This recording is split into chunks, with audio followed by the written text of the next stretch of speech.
As well as using our set readings today, we're going to explore the theme of growing and growing the church. And perhaps starting with just thinking about things that grow. And I know the children have been looking at creation and the creation story. I think we've got one or two slides. And this is where they've got to so far. I must admit, when I took the photo, I took it upside down, but I've turned it round, so it's okay now. Because I didn't spot the tree. There is a tree there. Can you see the tree in the corner? And lots of flowers. I was puzzled by the purple section in the left corner, but I'm sure Julia is going to come and explain the frieze to us. So over to you. And bring the real thing. Sarah's going to bring that forward.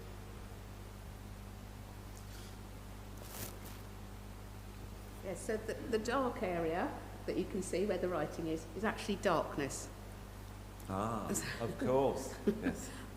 First day. The first day. So yes, we got the darkness and the light. We've got, so far, we've got the land, and we've got plants, and we've got the water. And today, if we have any children, we will be working on the sun and the stars. And day 4. So we're doing a day at a time and adding bits in different ways.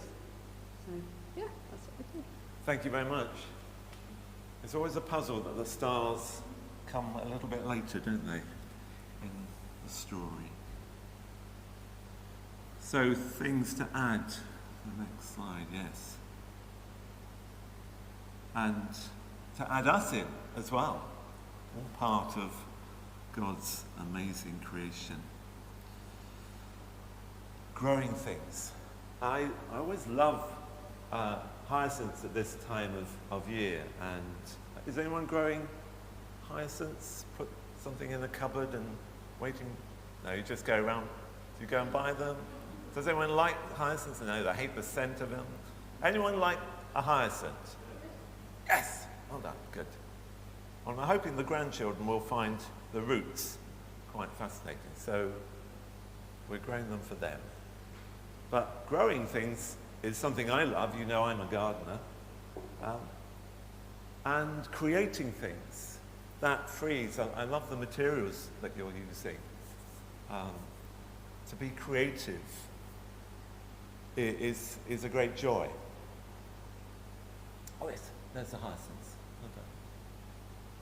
And hopefully they will flower. Occasionally you get dud ones. It's most disappointing.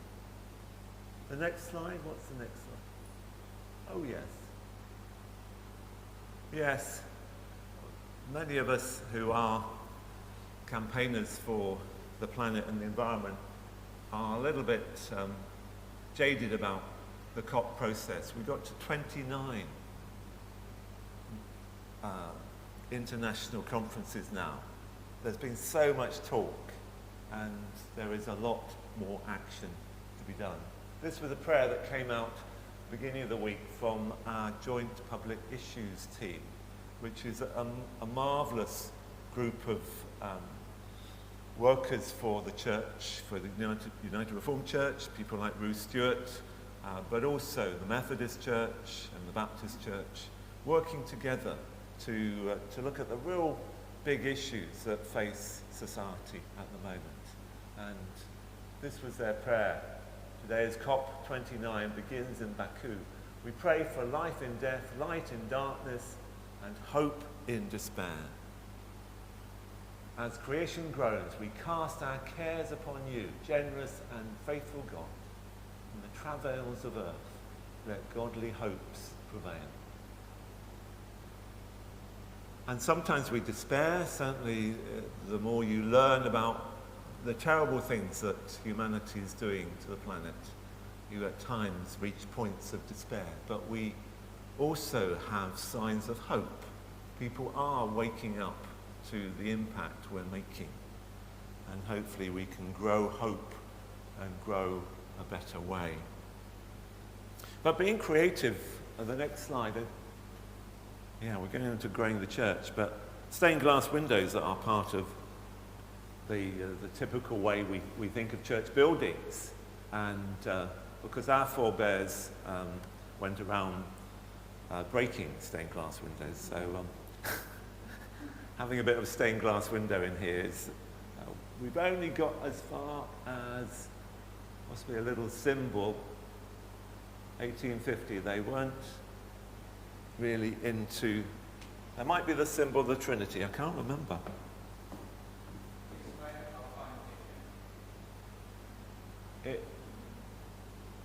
We were in many ways, the Reformed tradition was parallel to the Islamic tradition of not using images. And so this church is fairly much according to old tradition and just having symbolic glass.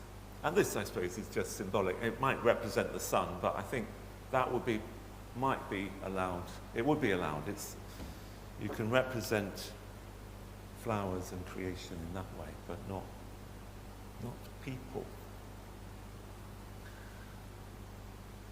I've loved, one of the things I've learnt. Here we are. Yeah, no, not even a symbol of the Trinity. You could just patterns. Yeah, this is very old school, this building, in terms of its stained glass windows. Of course, Cause End has 2 windows, one of Christ knocking at the door, light of the world, and one of, I think it is charity, a woman and children. Being creative, whilst my time here, I've really enjoyed learning stained glass to make stained glass. It's a process that I find very absorbing and very relaxing. It really takes me out of all the other stuff that can crowd into life. And you might want to think about how you are creative, how you grow things within yourself, talents. So let's think about growing the church in faith, in numbers, in creativity, in unity, in mission, in love for all. The church has had a few knocks in recent weeks, the church globally and ecumenically. But we need to grow a church that is full of love and faith and hope. So I say, the next slide, keep praying, keep singing, build your church, Lord.